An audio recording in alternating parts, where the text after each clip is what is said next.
हालांकि शिरोमणि अकाली दल कमजोर है, लेकिन ये उनका आधार जो है वो आम आदमी पार्टी में गया, जो नीली पगड़ी वाले जो बिल्कुल सिख। हो सकता है कि एक छोटा आधार जो है फिर से वापसी हो जाए और पंजाब में खिचड़ी वाली संभावना बने।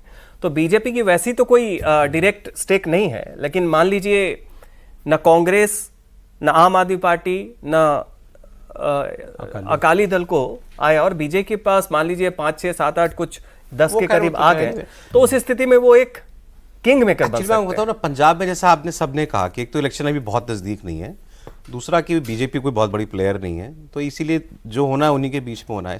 तो सर प्रिंसिपल सवाल तो ये है कि वो बंगाल वाला भी बचा है बात आपसे कर रहा हूँ टीएमसी का क्या होगा। अरविंद केजरीवाल को लोग क्यों छोड़ देते हैं, क्यों जो सबसे नजदीक रहा हो वो भी चला जाता है? नाम गिनाइए मुझे शुरुआत से आप, कौन कौन? प्रशांत भूषण, शांति भूषण, एडमिरल रामदास, योगेंद्र यादव, फिर उसके बाद अजय कुमार विश्वास, आशुतोष, प्रोफेसर आनंद कुमार, अजीत झा, ऐसे तमाम नाम है, बड़े नाम आप ले सकते हैं। क्यों? देखिए, दो चीज है। अरविंद केजरीवाल को शुरू से पता था कि अगर वो राजनीति कर रहे हैं तो सिर्फ आदर्शों पे चल के आप कहीं ना तो सरकार बना सकते हैं ना आपकी राजनीति चल सकती है। ये योगेंद्र यादव के साथ ऐसा ही हुआ था।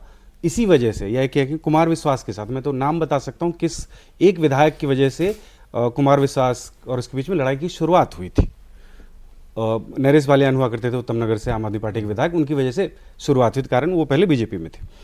तो ये लोगों को शुरू से ये लगता था कि हम एक आदर्श को लेके चल रहे हैं और उस आदर्श पे पार्टी बनाई है और उसी से हमें सत्ता मिलेगी, जो कि प्रैक्टिकली संभव नहीं है। अरविंद केजरीवाल प्रैक्टिकल थे। अरविंद केजरीवाल इस मामले में प्रैक्टिकल थे।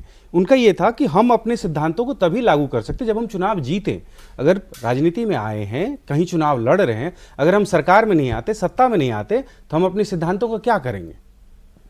इस बात को लेके लड़ाई होती थी और बहुत सारे शुरुआत में लोग जो गए हैं उनको ये लगता था कि हम सिर्फ सिद्धांतों की बल पे जीतेंगे, पहली बात। दूसरी बात, बाद में सिर्फ बहुत सारे लोग ऐसे आए जो अति महत्वाकांक्षी भी थे, उनको ये लग रहा था कि संघर्ष के दिनों से हैं तो हमारी भूमिका और बड़ी होनी चाहिए समय के साथ। वो होता हुआ दिखाई नहीं दे रहा था उनको, तो इसलिए भी कुछ लोग छोड़ के गए। अभी का माहौल दूसरा है। अभी मैं भी सिर्फ एक संदीप पाठक की बात कर रहा हूं मैं।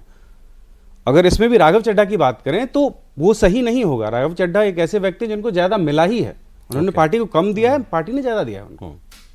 संदीप के केस में उल्टा, संदीप के केस में उल्टा है कि उन्होंने पार्टी को ज्यादा दिया है और इससे पार्टी को राजनीतिक रूप से नुकसान होगा, बाकी किसी व्यक्ति से और नुकसान नहीं होगा। ना तो स्वाति मालीवाल नुकसान पहुंचा सकती है और ना ही हरभजन सिंह। हरभजन सिंह तो यहां तक था कि वो कहते थे कि भाई मैं रैली नहीं कर सकता हूं, मैं खिलाड़ी हूं, हमारा एक कॉन्ट्रैक्ट होता है, हम जा नहीं सकते हैं, हम कोई एक आइडियोलॉजी को दिखा नहीं सकते। हाँ, आपने मुझे राज्यसभा का सदस्य बना दिया, अच्छी बात है, जहां आप बोलोगे मैं वोट कर लूंगा, उससे ज्यादा मेरे से कुछ नहीं होगा।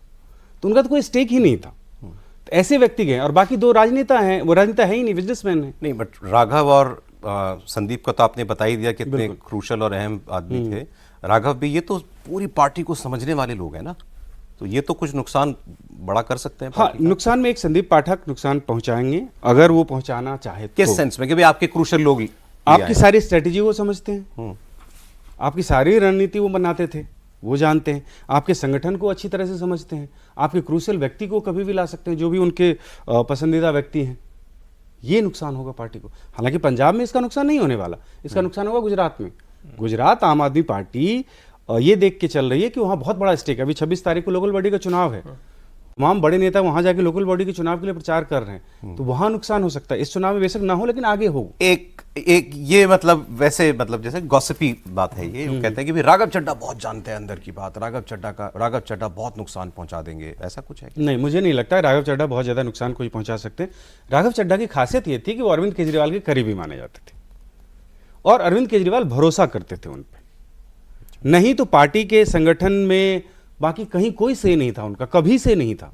और पार्टी ऊपर से नीचे तो कोई उनसे खुश नहीं था। परसेप्शन के अलावा अगर कोई नुकसान पहुंचाने वाला व्यक्ति है तो वो संदीप पाठक, सिर्फ संदीप मेन पाठक। पर क्यों छोड़ देते हैं केजरीवाल जी को लोग? नहीं, जब आपको अपने अलावा किसी पर भरोसा नहीं हो, आपके अंदर एक इनसिक्योरिटी का भाव हो, और ये ज़्यादातर वन मैन पार्टी में या वंशवादी पार्टियां जो होती हैं, आप बताइए जितनी भी वंशवादी पार्टियां हैं वहाँ परिवार के बाहर का कोई नेता क्यों नहीं उभरता है?